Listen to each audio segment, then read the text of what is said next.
Labaran Hausa daga ƙasar Jamhuriyar Nijar. Masu saurare barkanmu da warhaka, barkanmu da sake kasancewa da ku cikin rahotannin labaran da muke kawo muku daga ƙasar ta Jamhuriyar Nijar, inda a yau ma za ku ji mu ɗauke da rahotannin labaran Hausar daga ƙasar Jamhuriyar Nijar. Ƙarƙashin jagorancin wannan mulki na CNSP a sahun farko, shugaban ƙasa Janar Darmi Abdurrahman Chani da kuma Firaminista Ali Muhammad Lamin Zan. Masu saurare sai ku gyara zama domin jin rahotannin labaran namu daki-daki dalla-dalla kamar yadda muke tafa da su. Inda rahoton namu zai fara da ƙauyen Kurtar Abubakar, inda ya girgiza saboda tsarin nan na haɗin kai da kuma kishin ƙasa, wanda gidauniyar ceton ƙasa ta tsara a kwamin ta 5, wanda kwamiti ne da ke batu akan tattara kuɗaɗe domin wato tafiyar ƙasa ta sami inganta.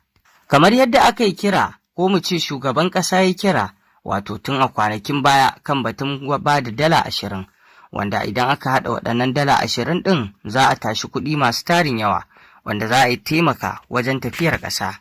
Inda a wannan taro da suka gudanar sun yi bayani kan muhimmancin wannan tallafi da tarbati domin tafiyar ƙasa ba ta inganta sai 'yan ƙasa sun dafa.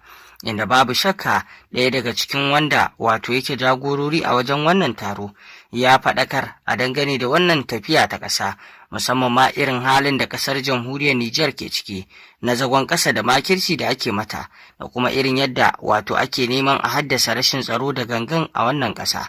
Waɗannan kuɗaɗe da ake haɗawa ana sa su ne ta fuskar tsaro da dai sauran abubuwa wanda za a taimaki ƙasa da su, kuma tafiyar ƙasa tana tafiya yadda ya kamata. Tun lokacin da aka fara wannan tarbate ana tallafawa kuma kuɗin ana ganin amfanin su. Wannan taro ya gudana a ƙarshe sun tara kuɗaɗen da suka miƙa shi ga gidauniyar ƙasa. To kuma yanzu rahotannin labaran namu bari ya tafi zuwa kan batun tsaftar muhalli, inda a jiya Lahadi ne, inda 31 kamar yadda kuka sani aka gudanar da shara a wato birnin ƙasa na Jamhuriyar Nijar kamar tsara wanda ta saka duk ranar Lahadi ya kasance ana tsaftar muhalli. Inda a birnin Yamai ɗin an tashi haikan domin tsaftace ta, inda a kwamin ta 4 babban ade ya yi jawabi akan wannan al'amari. Inda babban ade na kwamin ta 4 ya yi babban jawabi inda ya gode wa al'umma bisa yadda suke fitowa kwansu da kwarkwata wajen wannan shara da ake yi ranar Lahadi, inda ya bayyana wannan tsantsaki shi ne da wato matasan ke nunawa, fitowa a yi wannan shara domin tsaftace muhalli matuƙar amfani ne. Inda ya bayyana cewa musamman ma dai bayan sallan nan akwai datti na wato fatu da wato ƙarahuna da dai sauran abubuwa waɗanda aka yi layya aka zubar, to wannan tsaftace su yana da matuƙar amfani. Inda haka zalika ya yi magana akan muhimmancin shifka itace, inda ya ce kamar filin Arfor inda sun shuka itacen nan, kuma wannan abu ne da za su ci gaba domin abu ne da zai taimakawa muhalli. Kamar yadda muka sani shifka itace na matuƙar taimakawa muhalli, inda ya batu a kansa.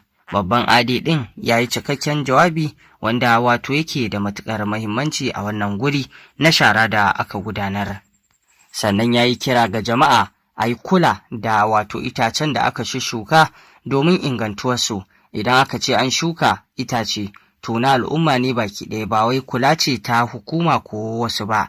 A'a, al'ummar gari su za su dafa wajen kula da wannan itace domin ya rayu. Idan ya rayu ci gaba ne, domin yaƙi ne da hamada kuma gyara gari ne. Don haka ya kira ga al'umma da su kula da wannan al'amari, domin al'amarin idan har shukokin nan suka taso to fa tabbas babban ci gaba ne ga kowa ga kowa. To yanzu kuma rahoton namu bari ya koma jihar da Magaran, inda daga nasa ɓangaren mashawarcin shugaban ƙasa Janar Darmi Abdurrahman Chani wato Alhaji Sule ɗan Feti, a yunkurin nan nasa da aikin da ya saba yi na haɗa saukar Alƙur'ani kuma wato salloli na alƙunutu da addu'o'i, to a yanzu ma a jihar da Magaran ya kuma yin wannan babban ƙoƙari, inda ya kuma haɗa wannan saukar Alƙur'ani da salloli na alƙunutu domin yin addu'o'i ga wannan ƙasa ta Jamhuriyar Nijar, domin Allah ya kare ƙasar Nijar daga sharrin masu shari da makircin masu makirci, kuma Allah ya bubbugo wa ƙasar Jamhuriyar Nijar da arziki mara yankewa.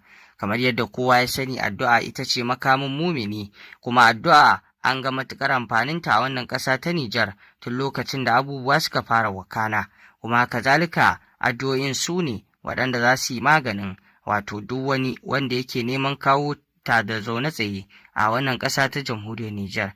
Shi ya sanya Alhaji Sule Ɗanfiti, mashawarci a fadar shugaban ƙasa, yake jan ragama domin yin waɗannan addu'o'i. Wannan du yana wakana ne domin samar da zaman lafiya, kwanciyar hankali da arziki mara yankewa a ƙasar jamhuriyar Nijar. Inda kuma a ƙarshe an yi kira ga al'ummar ƙasa baki ɗaya da ma na yankin da su ci gaba da gudanar da addu'o'i, domin waɗannan addu'o'i su ke riƙe da wannan ƙasa ta Nijar, domin addu'o'in ana ganin tasirin su, ana ganin amfanin su. Inda shi ma kansa babban limamin masallacin na Shifka Ali, inda bayan wannan idar da sallah da addu'o'i ya yi jawabi kan cewa ƙasar Nijar ba wani abu take bukata ba sama da addu'a, saboda irin makirci da zagon ƙasa da Turawa ke shirya mata. To waɗannan addu'o'i su ne waɗanda za su zamanto jigo wajen kariya ga wannan ƙasa ta jamhuriyar Nijar. Tabbas wannan addu'o'i ana ganin amfaninsu kuma ana kan yi, da haka a ci gaba da yin addu'o'in domin Allah subhanahu wata'ala mai kowa mai komai ya kare wannan ƙasa daga makircin masu makirci. Inda daga nasa ɓangaren shi ma Alhaji Muhammad Sule Ɗanfiti, mashawarci a fadar shugaban ƙasar, ya ɗauki magana inda ya nuna batu cewa a dage duk da ƙoƙarin da ake wajen wannan addu'o'i a ƙara ninkawa, domin Allah subhanahu wata'ala mai kowa mai komai ya kare wannan ƙasa daga makircin masu makirci. Addu'o'in a ci gaba da yin su da ma saukar Alƙur'anin domin Allah ya kare wato ƙasar Nijar da ma ƙasashen IOS baki ɗaya. Kamar yadda muka sani, ƙasashen IOS ƙasashe ne wanda suke juna guda ɗaya da wannan ƙasa ta Nijar. Ƙasashen nan guda uku dukansu sun amince wajen yin aiki tukuru domin 'yancin ƙasashensu, domin ɗaukakuwar ƙasashensu. To don haka wanda zai wa Nijar addu'a to ya kamata ya ƙara haɗawa da AES, domin duk abu ɗaya ne. Haka zalika a cikin wannan addu'o'i kada a manta a ringa sa jami'an tsaro cikin addu'o'in, ba wai kawai wato a ringa addu'o'i ba a saka sojoji ba, domin waɗannan dakarun sojojin ƙasa ko mu ce jami'an tsaro su ne dai waɗanda ke kwana a daji, waɗanda ke kare lafiya da dukiyoyin al'umma da ma rayukan al'umma, da su ake gwabzawa da 'yan ta'addan a fagen daga. To a yi masa addu'a domin Allah ya ba su nasara, domin nasarar waɗannan jami'an tsaro to nasara ce ta al'umma baki ɗaya. Gazawa ko faɗuwar waɗannan jami'an tsaro faɗuwar al'umma ce.